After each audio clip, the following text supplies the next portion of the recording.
ঢাকার রাস্তায় নিয়মিত অত্যাচারের নাম হয়ে দাঁড়িয়েছে ব্যাটারি চালিত রিক্সা।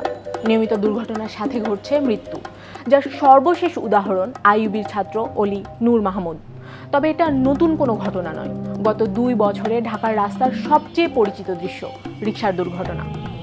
এক সময় অলিতে গলিতে সীমাবদ্ধ থাকলেও রাজধানীর প্রধান সড়কে এখন তাদের স্থান। অনেকেই এই ব্যাটারি রিক্সা নিষিদ্ধ চান, কিন্তু সরকার তাহলে অটোরিকশা নিষিদ্ধ কেন করছে না?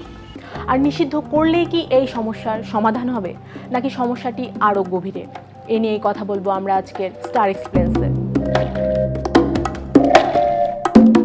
ব্যাটারি চালিত রিক্সা নিয়ে বিতর্ক একদমই নতুন নয়।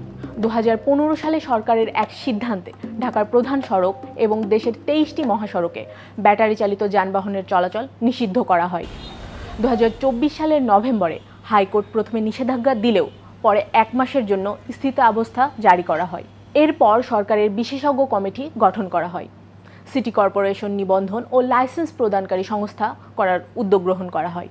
2025 সালে স্থানীয় সরকার বিভাগ ঢাকা সিটি কর্পোরেশন এলাকায় 3 চাকার ব্যাটারি চালিত রিক্সা চলাচল প্রবিধান 2025 নামে নীতিমালা তৈরি করে, যাতে ই রিক্সা নিবন্ধন ও চালকের লাইসেন্স থাকা বাধ্যতামূলক করা হয়।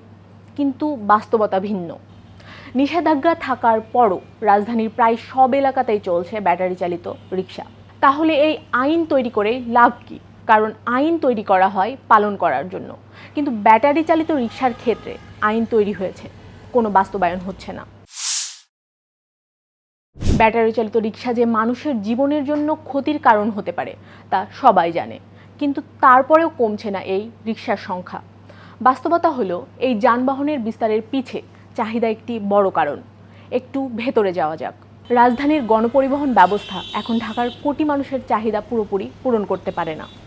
বাস থেকে নেমে বাসা পর্যন্ত পৌঁছানো, মেট্রো স্টেশন থেকে গন্তব্যে পৌঁছানো, কিংবা স্বল্প দূরত্বে দ্রুত চলাচলের জন্য মানুষ সহজ ও সাশ্রয়ী বিকল্প খোঁজে, আর হাতের কাছে পাচ্ছে এই অটোরিকশা। গবেষণায় বলছে 82% যাত্রী যাতায়াতের জন্য ব্যাটারি চালিত রিক্সা বেছে নেন, কারণ কম টাকায় দ্রুত সময়ের মধ্যে এই রিক্সায় যাওয়া যায়।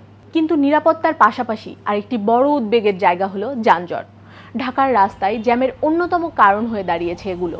এর সঙ্গে যুক্ত হয়েছে আরেকটি বিতর্ক, বিদ্যুৎ ব্যবহার। দেশের মোট বিদ্যুৎ উৎপাদনের 5%ই চলে যাচ্ছে এসব অবৈধ অটোরিকশার ব্যাটারির চার্জে। বেসরকারি গবেষণা সংস্থা সেন্টার ফর পলিসি ডায়ালগের তথ্য বলছে, ব্যাটারি চালিত অটোরিকশায় প্রতিদিন জাতীয় গ্রিড থেকে অন্তত 750 থেকে 800 মেগাওয়াট বিদ্যুৎ খরচ হচ্ছে। এসব চার্জিং স্টেশনের বৈদ্যুতিক লাইনের বেশিরভাগই নেওয়া হয় অবৈধ উপায়ে। এতে বছরে প্রায় 4000 কোটি টাকার রাজস্ব হারাচ্ছে সরকার। ব্যাটারি চালিত রিক্সা নিয়ে অভিযোগের শেষ নেই, সমস্যা হাজারটা। তাহলে সরকার কেন এগুলো পুরোপুরি বন্ধ করে দিচ্ছে না? সরকার এখন নিষিদ্ধ করার তুলনায় নিয়ন্ত্রণের পথকে বেশি বাস্তবসম্মত কেন মনে করছে? এর পিছনে রয়েছে সামাজিক ও রাজনৈতিক বাস্তবতা। যাওয়া যাক সেই আলোচনায়। সম্প্রতি সরকারের তথ্য ও সম্প্রচার বিষয়ক উপদেষ্টা ডক্টর জাহেদুর রহমান বলেন, ঢাকার প্রধান সড়ক ও মহাসড়কে ব্যাটারি চালিত রিক্সা চলাচল নিয়ন্ত্রণে দ্রুত একটি নীতিমালা আনা হচ্ছে। সেখানে নির্ধারণ করা হবে কোন কোন এলাকায় এসব যান চলতে পারবে, কোথায় চলাচল সীমিত থাকবে। কিন্তু সরকার কেন এমন অবস্থান নিচ্ছে? উত্তরটাও বেশ সহজ। কারণ ব্যাটারি চালিত রিক্সা এখন শুধু একটি যানবাহন নয়, এটি একটি বিশাল অর্থনৈতিক ও সামাজিক বাস্তবতা। এর সঙ্গে জড়িয়ে রয়েছে বিশাল ইকোসিস্টেম। দেশ জুড়ে লাখ লাখ চালক, গ্যারেজ মালিক, ব্যাটারি ব্যবসায়ী, মেকানিক এবং তাদের পরিবার সরাসরি বা পরোক্ষভাবে এই খাতের ওপর নির্ভরশীল। ফলে হঠাৎ করে সম্পূর্ণ নিষেধাজ্ঞা দিলে বিপুল সংখ্যক মানুষ কর্মহীন হয়ে পড়তে পারে। আরেকটি গুরুত্বপূর্ণ বিষয় হলো রাজনৈতিক বাস্তবতা। এত বড় একটি খাতের বিরুদ্ধে কঠোর অভিযান চালালে চালক এবং মালিকদের আন্দোলন, সড়ক অবরোধ কিংবা সামাজিক অস্থিরতার ঝুঁকি তৈরি হতে পারে। অতীতে দেশের বিভিন্ন স্থানে অবৈধ অটোরিকশা জব্দ করতে গিয়ে আইন শৃঙ্খলা বাহিনীকে স্থানীয় প্রতিরোধের মুখেও পড়তে হয়েছে।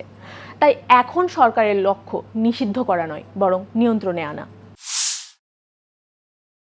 বুয়েটের অ্যাক্সিডেন্ট রিসার্চ ইনস্টিটিউটের সাবেক পরিচালক ও পরিবহন বিশেষজ্ঞ অধ্যাপক শামসুল হকের মতে, ই রিকশার জন্য কোন এলাকায় এবং কোন রুটে চলাচল করা যাবে তা নীতিমালায় স্পষ্টভাবে নির্ধারণ করা জরুরি। এসব যান স্বল্প দূরত্বের জন্য উপযোগী হলেও প্রধান সড়ক ও মহাসড়কে চললে তা নিরাপত্তা ঝুঁকি ও যানজটের কারণ হয়ে দাঁড়ায়। তাই নিবন্ধন, নিরাপত্তা মানদণ্ড এবং নির্দিষ্ট অপারেশন জোনের সমন্বয়ে একটি নিয়ন্ত্রিত ব্যবস্থাপনা কাঠামো গড়ে তোলা প্রয়োজন, যেখানে প্রধান সড়কে চলাচল কঠোরভাবে নিয়ন্ত্রিত হবে। প্রতিটি যানবাহন নিবন্ধনের আওতায় আসবে, চালকদের প্রশিক্ষণ বাধ্যতামূলক করা হবে, নিরাপত্তা মান নিশ্চিত করা হবে, আর অবৈধ চার্জিং ও বিদ্যুৎ চুরির বিরুদ্ধে ধারাবাহিক ব্যবস্থা গ্রহণ করা হবে।